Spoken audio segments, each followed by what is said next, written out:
Seja muito bem-vindo e hoje eu estou aqui para fazer um unboxing, um review da minha visão de fotógrafo sobre isso aqui, sobre essa caixa aqui, ou o que tem dentro dessa caixa, que é um MacBook Air M5. E aqui dentro tem um MacBook que tem 512 com 16 de RAM. Eu não sou muito bom nas especificações, mas é isso aqui. E eu vou abrir agora e depois, no final, eu te explico por que essa caixa aqui está diferente, um pouco diferente do que o normal, e como tu pode conseguir isso aqui de uma maneira legal, por assim dizer, com um preço um pouquinho assim, ó, de economia, uns 25 a 50% de economia, beleza?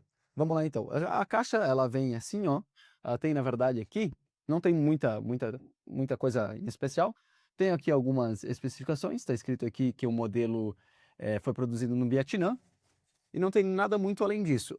A caixa é a prova de violação, por assim dizer, ela é colada, todas essas bordas aqui são coladas, tu não consegue simplesmente abrir aqui assim, ela é colada, até poderia tentar.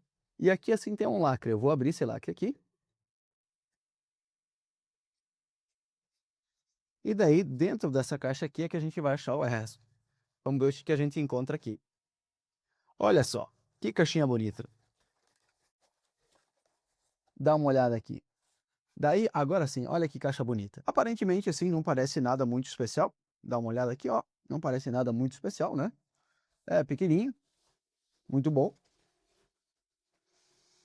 E como que a gente vai abrir isso aqui? Tô perdendo pro negócio. Ah, achei. Aqui tem mais dois lacrezinhos. Acabei de entender.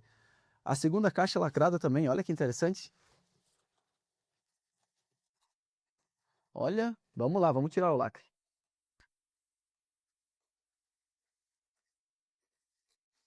Lacrezinho bem interessante. Acho que agora vai abrir. Vamos ver? Tchurum, tcharam. Abriu, muito bonito. Hum, interessante. Bem cara de produto premium.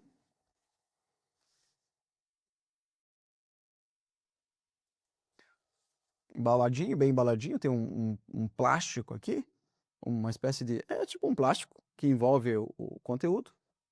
Eu já vou abrir, vamos dar uma olhada, vem um cabinho aqui, ó, vem um cabinho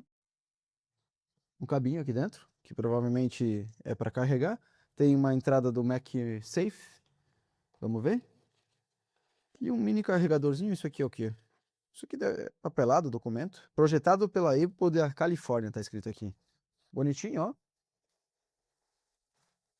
Carregadorzinho também vem envolto nesse plásticozinho, bem interessante esse plástico. A entrada americana, tudo bem, paciência, né? Não me toquei de ver isso na hora de comprar, não me toquei de pedir isso na hora de comprar. Vamos lá.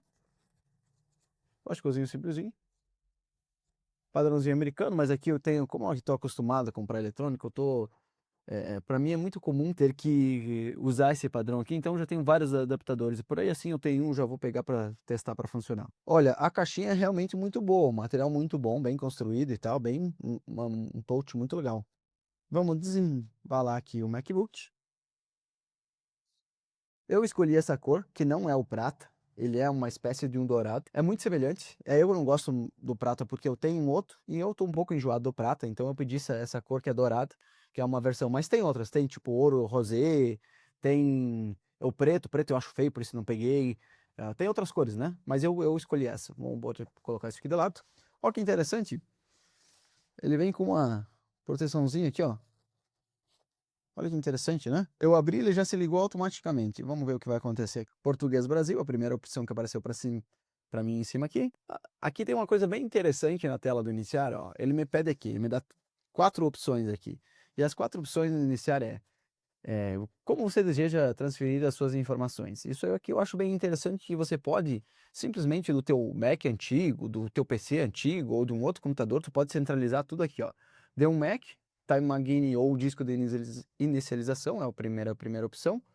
Deu um PC com Windows, de configurar com o iPhone ou o iPad, e o outro, configurar como novo. Eu vou colocar aqui configurar como novo, não quero transferir dado de lugar nenhum.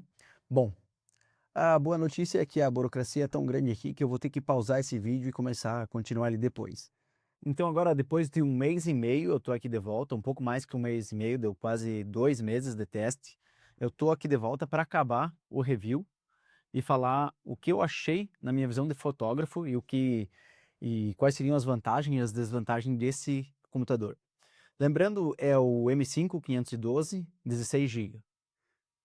16, isso, 16. Eu às vezes me esqueço, mas é isso aí. Bom, começando pelas partes, assim, eu vou começar falando dos benefícios, no final eu falo dos pontos negativos e do valor. E o que que aconteceu? Começando primeiro o benefício, que eu cheguei aqui, quando eu fui comprar, não tinha, por exemplo, aqui, uma entrada de cabo de rede, só tem dois USB, um MagSafe, e aqui do outro lado tem uma saída P1, P2, P3, que é para fone de ouvido, microfone, essas coisas. Não tem mais nada aqui. Nem entrada de cartão de memória, nem nada. Só isso que tem. E daí eu comecei pensando, poxa, cabo de rede eu precisava ter porque eu não vou conseguir fazer uma boa taxa de transferência. Por exemplo, fazer upload ou download de arquivos. E eu fiquei pensando nisso e eu pensei, poxa, eu vou sofrer com isso. Só que, no final das contas, o software, o hardware de Wi-Fi que tem aqui dentro, ele funciona muito bem. E nos testes que eu fiz aqui com cabo de rede no computador normal, no computador de mesa, com o cabo de rede foi mais fraco que o resultado desse Wi-Fi aqui. Então, esse Wi-Fi sobe arquivo e ele faz uma taxa de upload e download mais rápido do que o cabo de rede. Pode ser que é o cabo de rede que eu testei ou coisa assim, mas para mim a realidade tá melhor esse aqui do que com o cabo de rede. Então, isso para mim foi uma coisa que fez bastante diferença e que eu me surpreendi. Esse é um ponto muito positivo, por assim dizer. Outro ponto, eu fiz minha listinha aqui que eu anotei, é a bateria e o carregamento. A bateria, para uso comum, eu botei ali tocando vídeo no YouTube, música, o vídeo passando e tal, e usando a internet, a bateria não acaba nunca. Tu pode passar o dia inteiro trabalhando, a bateria não acaba nunca. Eu já tinha usado 3 horas, ainda estava em 99%. A bateria para uso comum funciona, ela é bem, bem forte, por assim dizer. Já renderizando foto no Lightroom, usando Lightroom, então o trabalho, a duração da bateria demorou. Mudou, por assim dizer. Ela demorou não, ela diminuiu. Ela vai trabalhar assim, ó, renderizando foto, editando e renderizando foto, vai levar assim, ó, entre 4 e 6 horas de trabalho. Não vai passar, se estiver renderizando, não vai passar de 4 horas. Mas como tu não vai estar o tempo inteiro renderizando e tal. Outra coisa que eu achei muito bom desse Mac é o seguinte, ele é dimensionado, por assim dizer, ele é totalmente compatível com o pacote Adobe. Eu testei em 3 softwares. Eu testei no Lightroom, funcionou muito bem, com uma boa velocidade, muito bem ajustado. Para o Lightroom funcionou bem. Ele renderizou muito bem. Depois eu te falo a taxa de renderização. Renderizou muito bem. Ele visualiza a imagem muito bem. Tu vai passando e é instantâneo. Tu vai passando a imagem por lado, a visualização é instantânea. Que é uma dificuldade que normalmente se tem no Lightroom. Tu passa a imagem por lado, demora um pouquinho para você conseguir ver. Alguns demora até bastante para você conseguir ver a pré-visualização. Ele passa instantaneamente. Não é, nem é quase que instantaneamente, é instantaneamente. Passou para o lado, funcionou. Então, no Lightroom funcionou muito bem. Eu também testei no Adobe Premiere. Eu me surpreendi com o resultado do Adobe Premiere. Ele ele é totalmente dimensionado. Eu pensei, não vou conseguir editar vídeo sem mouse. E eu não tenho mouse e nada, só no touchpad ali.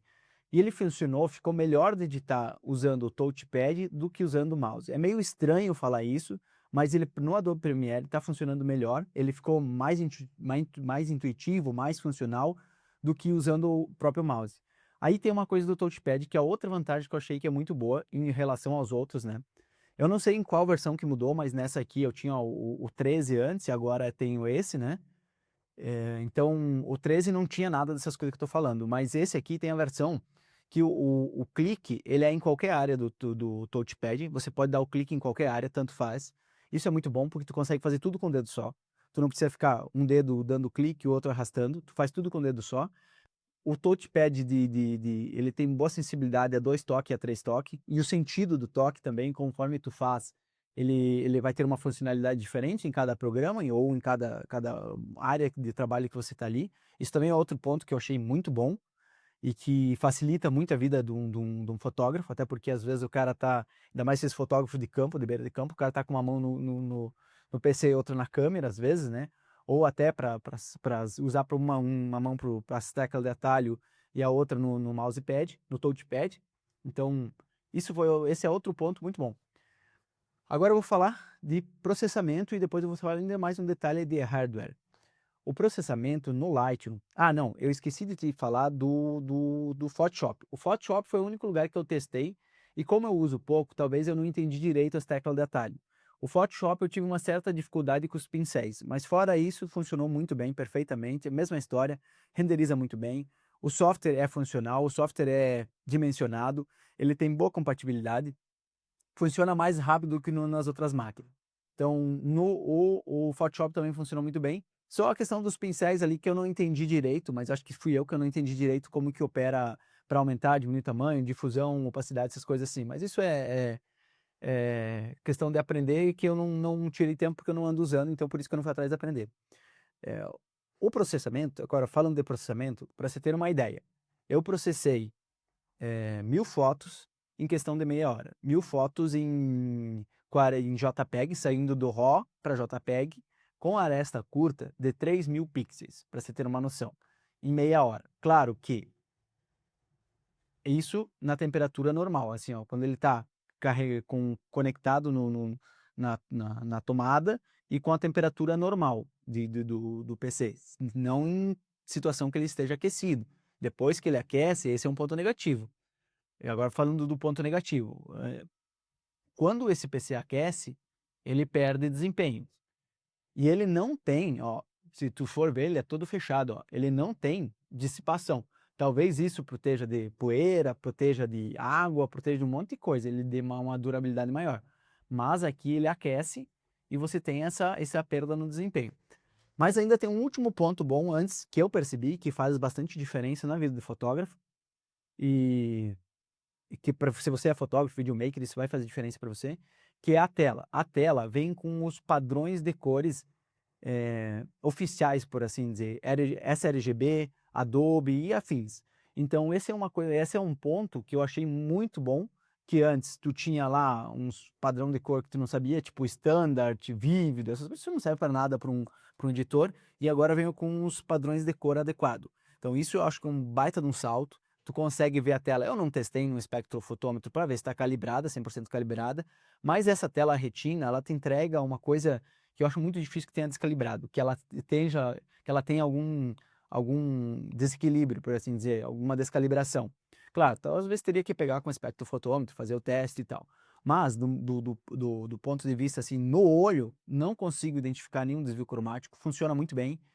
E esse tem algumas outras coisas, por exemplo, True Color, tem uma função que ele adapta a tela à cor do ambiente. Ele percebe que no ambiente você está com um ambiente que é mais verde, logo o teu olho acostuma com mais verde. Se tu estiver trabalhando com a cor da tela no padrão sRGB, por exemplo, tu vai estar vendo um desvio de cor ali porque teu olho está acostumado com a cor do... Eu não uso esse recurso, eu prefiro editar naturalmente, mas tem esse recurso, se você quiser. A Apple está trabalhando nisso, Apple, tanto faz, está trabalhando nisso. Então, eu também achei um avanço muito bom. E ele é mesmo focado para produto, parece que ele é mesmo focado para produtor de conteúdo audiovisual. Fora o aquecimento, que é um ponto negativo, que às vezes para tu não vai fazer tanta diferença, que depende da tua situação, não vai fazer tanta diferença. Outro ponto negativo, mas isso é uma escolha minha, que eu fiz, é por causa do preço que eu fiz essa escolha, eu peguei o 512 GB. 512 GB é pouco GB. A gente que trabalha com audiovisual, às vezes tu sabe que depende o formato do arquivo, para tu ter um vídeo em ProRes ali, tu vai ter às vezes 10, 12 minutos de material, já acabou que os 512 GB. Então não vai servir para armazenamento se você trabalha com material em log, com vídeo em log, vídeo em NRAW, essas coisas assim não vai funcionar. Então vídeo em RAW basicamente, né? Não vai ser bom esse armazenamento curto. Mas como para mim aqui, para minha funcionalidade, às vezes eu faço um evento esportivo ali e eu já vou apagar esse evento no máximo uma semana, então não tem problema, eu simplesmente toco a vida. E por último, eu vou te falar o preço e por que ele estava naquela caixa diferente e não na caixa branca que estava dentro da caixa marrom. O que acontece é o seguinte, eu peguei esse PC fora do país. Se você pegar esse PC, por isso que eu falei, ó, se você pegar esse PC fora do país, tu pode conseguir ele por um preço mais em conta. O que você faz? Você pode ir por solo ou você pode ir de avião. Se você for por solo e você estiver voltando para o país, você tem uma cota de $500 que você pode pegar sem imposto. Esse PC me custou $1.073. No dia que eu comprei com o câmbio, eu paguei 5.700 e alguma coisa. E depois eu cheguei na alfândega e paguei um imposto, que me custou mais R$ 1.400. Então, não ficou muito mais barato do que se eu tivesse comprado no país. Se eu tivesse ido de avião, que naquela situação ali não era uma opção, mas eu podia ter viajado para outro lugar e ido de avião, eu teria $1.000 de isenção. Para quem vai de avião, tem $1.000 de isenção. Então, eu poderia pagar imposto só sobre $73. O que acontece é o seguinte: se você passar pela fronteira, você tem que pagar 25% desses excedente da taxa de da taxa free, né? Tu tem uma taxa ali, dessa taxa cota, tu tem que pagar o excedente, 25%. Então, o jeito certo de fazer é você ir lá, comprar, pegar a nota, ir na alfândega, ali onde está passando na aduana, na verdade, tu passa na aduana, paga os 25% sobre excedente e vem embora com nota fiscal.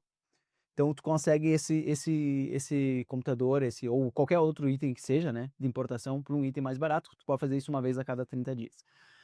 Esse aqui foi o review desse computador. Muito obrigado por ter assistido até aqui e até uma próxima.